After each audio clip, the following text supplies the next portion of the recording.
കുട്ടിയായിരുന്ന കാലത്ത് ഒരവധി കിട്ടുക എന്നുള്ളത് ഏറ്റവും പരമപ്രധാനവും അതോടൊപ്പം തന്നെ ഏറെ ഇഷ്ടമുള്ള ഒരു കാര്യമായിരുന്നു. അപ്പം അങ്ങനെ അവധി ആവശ്യപ്പെട്ട കുട്ടികളെ നമുക്ക് അങ്ങനെ കുറ്റപ്പെടുത്താൻ പറ്റില്ല.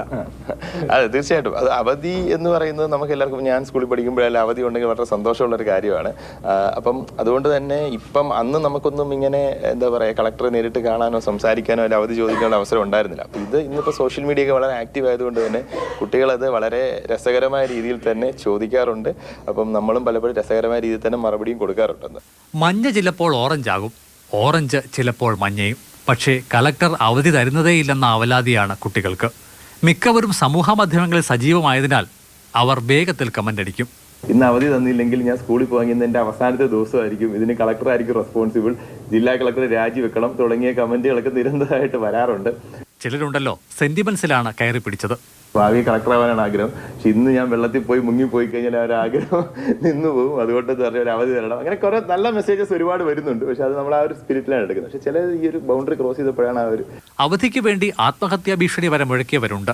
രാത്രി 12-നും 1 മണിക്കുമെല്ലാം രക്ഷിതാക്കളെന്ന ഭാവത്തിൽ വിളിച്ച മിടുക്കന്മാരുമുണ്ട്. അവധി ആവശ്യപ്പെടാൻ അച്ഛൻ്റെയും അമ്മയുടെയും അക്കൗണ്ടുകൾ വരെ ഉപയോഗിച്ചിട്ടുണ്ട് മറ്റു ചിലർ. ഇത് തിരിച്ചറിഞ്ഞ് ക്ഷമാപണം നടത്തിയിട്ടുണ്ട് മറ്റു ചില രക്ഷിതാക്കൾ. അഭ്യർത്ഥനകളൊന്നും ഫലിക്കുന്നില്ലെന്ന് വന്നതോടെയാണ് ചിലർ ഭാഷ കടുപ്പിച്ചത്. ഇതോടെയാണ് കളക്ടർ സൈബർ സെല്ലിനെ ബന്ധപ്പെട്ടത്. പോസ്റ്റുകൾക്ക് പിന്നിലുള്ളതെല്ലാം 15 വയസ്സിന് താഴെ പ്രായമുള്ളവർ. ഇത്തരക്കാരുടെ രക്ഷിതാക്കളെ വിളിപ്പിച്ച് കാര്യം പറഞ്ഞിട്ടുണ്ട്.